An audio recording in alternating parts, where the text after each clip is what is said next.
So guys, now we're pana yakamira so. Pane varombo 2 vakapiwa 20,000 vashare 20,000 pounds kuzvishavano. So varombo ava vakava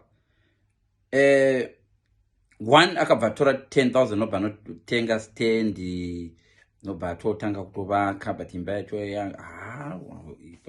umwe murombo akati maya nobva notenga chimota so hachasingadhuri chimota chacho but yaidiwa namabhebhi. Chimota chacho nobva achigadzira kachibooster akagadzira chigadzira chimota chacho chakanaka ichocho.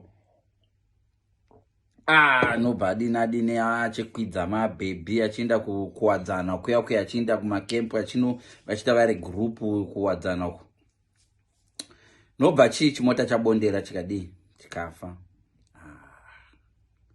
After 3 years nobva azodi akutotsvaka imba yekuloja paya. Nobva asangana nemurombo uya akavaka stand yake. Murombo akavaka stand yake. Kwesho mari ndinotsvaka pekuloja handichina kana cent. Ndakuda. Uri kufunga kuti murombo akavaka stand akaita musoro handiti. No, imba yake yakaputswawo nekanzuru naye anga achitotsvaka pokugara. Imba yake yanga yatoputswawo nekanzuru because stand yakanga aitenga wrong place. Pasina kuregistiwa.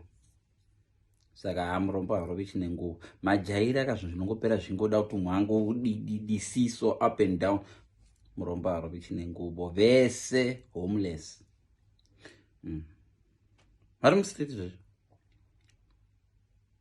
Akanakirwa nemahure neasina street vese West End. Kanzuru rakaputsa. Ndinayo video kanzuru ichiputsa.